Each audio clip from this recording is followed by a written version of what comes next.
Imagine waking up to the sound of your sister's screams echoing through the misty morning air of your ancestral farm, only to find her crumpled in the mud, clutching a poisoned goat that's foaming at the mouth like some twisted scene from a horror flick.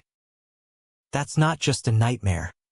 That's the reality I plunged into, all because a self-appointed neighborhood queen decided our humble life was an eyesore in her perfect suburban kingdom.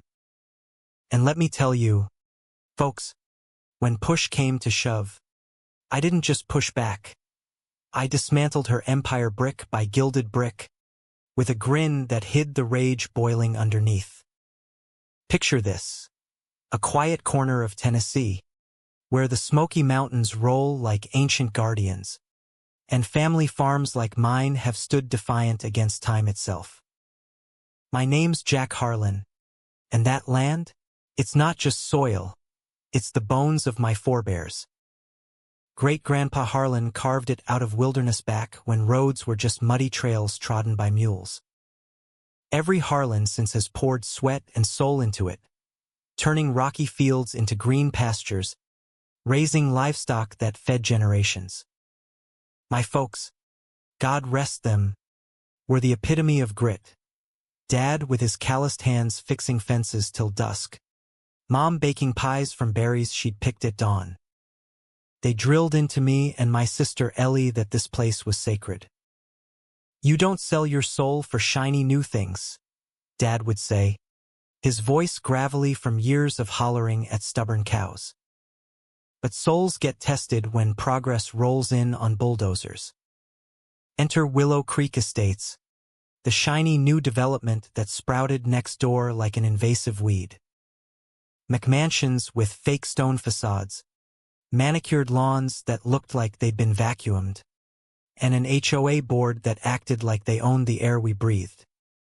At the helm, let's call her Regina Voss, HOA President Extraordinaire, a woman who strutted around in power suits and pearls, her smile as plastic as the turf some of her neighbors installed. Regina wasn't just enforcing rules. She was wielding them like a scepter, all under the guise of community standards. But me, I was the thorn in her side. Our farm predated their deed by a century, so we weren't bound by their covenants. Yet, that didn't stop the letters from arriving thick, official envelopes that smelled of entitlement. It started innocently enough, or so it seemed. One crisp autumn morning, I found the first notice taped to my mailbox like a scarlet letter.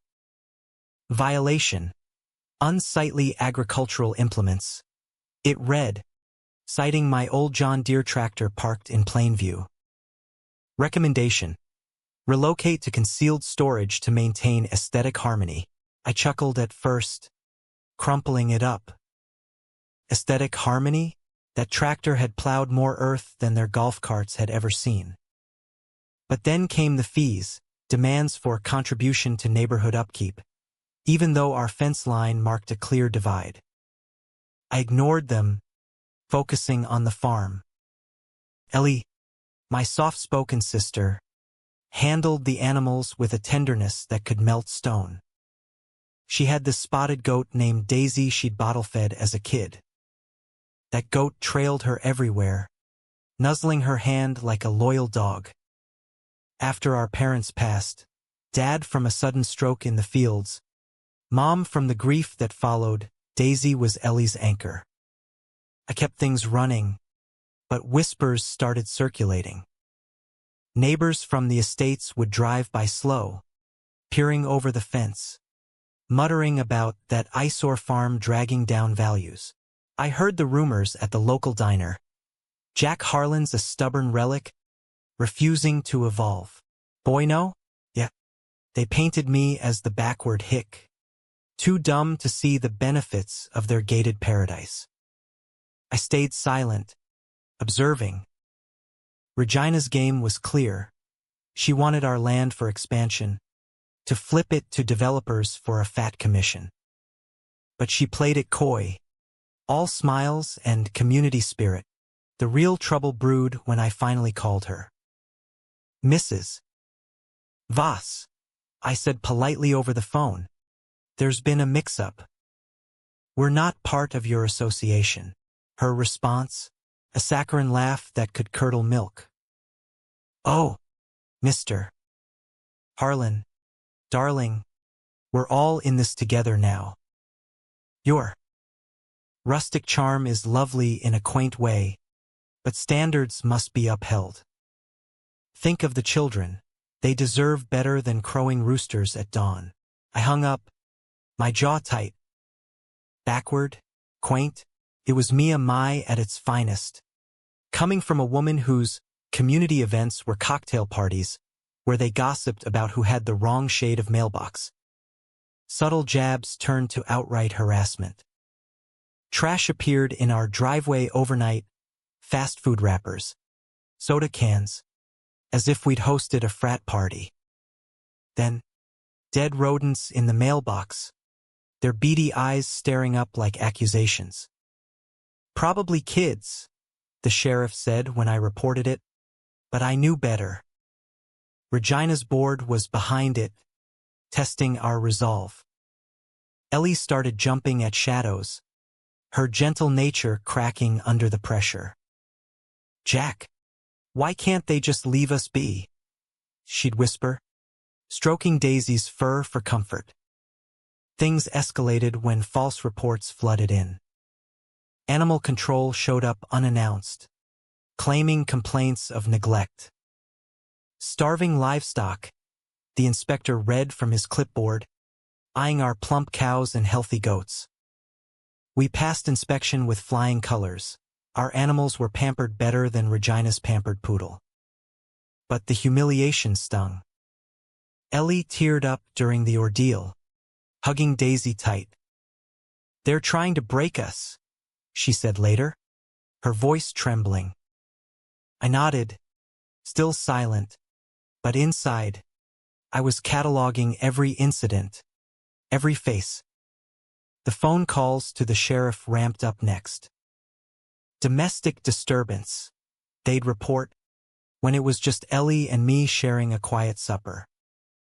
Deputies would arrive, lights flashing, neighbors gawking from their porches.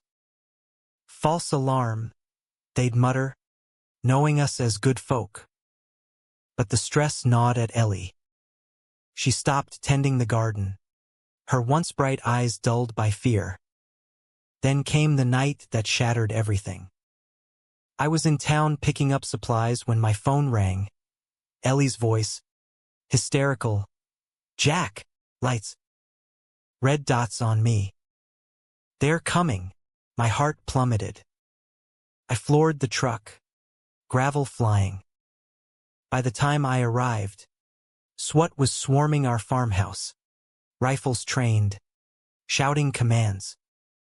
Someone had called in a hoax, hostage situation, brother killed sister, barricaded with weapons. Ellie was in the back of a cruiser, hyperventilating, tears streaming. The deputies sorted it quick. They knew it was bogus, but the trauma lingered. Ellie became a ghost, barely eating, jumping at every noise. And then, the final blow. One foggy dawn, we stepped into the pasture to find 3 goats dead, mouths frothing with antifreeze. Daisy among them. Ellie collapsed right there, cradling her pet's stiff body, silent sobs racking her frame. The vet confirmed poisoning, deliberate, cruel. Something in Ellie snapped. The accumulated grief, parents gone, home under siege, triggered a massive heart attack. She was dead before help arrived, her hand still clutching Daisy's collar. I buried her on the ridge overlooking the creek, the wind whispering through the pines like a lament. Rage simmered, but I stayed composed. The rumors flew. Poor Jack, driven mad by loss. They boi know me as unstable, but I observed, planned. The day after the funeral, I confronted Regina at her opulent home, marble steps, gaudy fountains. She answered with a wine glass in hand, eyebrow arched. My sister's dead because of you, I said flatly. Your harassment, the poisoning, it killed her. She rolled her eyes, actually rolled them. Oh, please, Mr. Harlan. Tragedies happen. Don't blame our efforts to elevate the neighborhood on your personal woes. If you think we've done wrong, sue us. Oh, wait, you're just a simple farmer. Can't afford it. Can you? I dare you. Her words dripped her smile a mask of superiority. But she underestimated me. I wasn't just a farmer. I'd earned a finance degree in the city, managed fortunes before returning home. Our parents had squirreled away bonds, stocks, a nest egg worth a fortune. Her dare? It ignited my counterattack. I hired not just any lawyer, a bulldog specializing in property disputes and torts. Then, a PI who could unearth skeletons from concrete. While the suit brewed for harassment, wrongful death, emotional distress, the PI dug deep. Jackpot. Regina wasn't just petty. She was corrupt. Using HOA dues for personal luxuries, spa trips, luxury cars, while intimidating holdouts like me to sell low, pocketing kickbacks from developers. Tax fraud too, claiming the clubhouse as a spiritual retreat to dodge levies.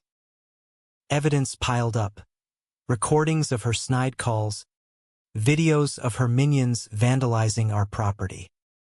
We filed, dropping a bombshell in court. Regina scoffed publicly. This is absurd. We're guardians of order, not villains. But discovery phase exposed her emails. One damning thread to her VP. The sister's fragile. Target those goats. Break her, and he'll cave. The judge's face hardened. Prosecutors circled for fraud charges. The HOA froze assets. Members defected in droves. Regina's facade cracked. Her community meetings became desperate rants, her once polished demeanor turning low bitch as she begged allies to stay. I thought victory was near, but desperation breeds madness. One stormy night, smoke choked my sleep, acrid, chemical. The barn blazed, flames devouring memories.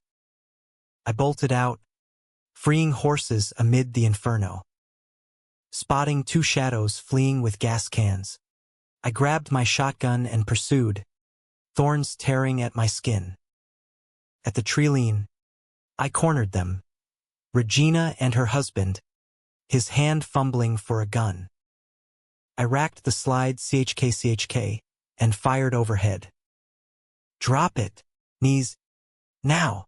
They crumpled, terror etching their faces as sirens wailed. My hidden cameras captured it all: arson, flight, the pistol. Trials followed. Regina got 25 years for arson, attempted murder, fraud. Her husband pled to 15. Civil suits stripped their wealth. I rebuilt grander, met a kind soul, a vet who mended more than animals. Scars remain, but justice tasted sweet. But wait, folks, this county's HOA horrors didn't stop with Regina. Take my pal Tom, edged by another development ruled by the Duchess, a rotund tyrant on a scooter, flanked by her wheeled minions like an absurd parade. Tom wasn't in her HOA, but she trespassed, fining his unruly lawn, primitive fence, even his truck's color. Standards must prevail, she'd wheeze, her voice a mix of authority and donut crumbs. Tom waved her off with his .22 in hand. Not aimed, just present. Trespassing. Scram. She retaliated. Bills for phantom dues, then blocked his drive with her van, munching snacks like a sentinel. Join or starve here, she barked. Cops towed it after his cams proved her lies. She faked assault, flopping dramatically. Enraged at the lawsuit serving, she pounded her gavel, face purpling, then clutched her chest. Heart attack, dead amid her bylaws. HOA folded, terrified. Or Dave downstream, Family Guy with an RV tucked away. HOA head Brenda sauntered in during his barbecue. Lovely vehicle. Community shares resources. Lend it for my trip. Dave, hell no. Days later, RV towed on forged papers. Turns out, Brenda ran a scam, borrowing neighbors' toys via threats. Grand theft charges. Her mugshot? Priceless. Sans clipboard. Heartbreaker. Old vet Hank, cherishing his dad's rusty 70s truck. HOA deemed it ugly, fined daily till liens foreclosed his home. He sat curbside, flag in lap, as auctioneers hawked it cheap to insiders. But we rallied media blitz, VFW outcry. Story viral, HOA boots hero over junk truck, backlash crushed them. Auction sabotaged. House repurchased via crowdfund. Prez fled under hate mail avalanche. Even petty wins. They lopped my mulberry trees branch for airspace violation. I retaliated with garish Christmas lights, neon strobes, 24/7. A PVC branch aimed at their windows. Festive freedom, I called it. Letters flew, but county code backed me. Their views? A perpetual glowing flip-off. It begs the question, in a land of the free, do HOAs foster community or breed mini-despots? If you'd caught your tormentors red-handed, barn ablaze, would you fire that warning shot or let the slow wheels of justice risk it all, potentially losing your legacy? Who's the real villain here, the steadfast landowner or the rule-wielding tyrant? Drop your thoughts below. Let's debate if these associations deserve dissolution or reform. Stay vigilant, friends.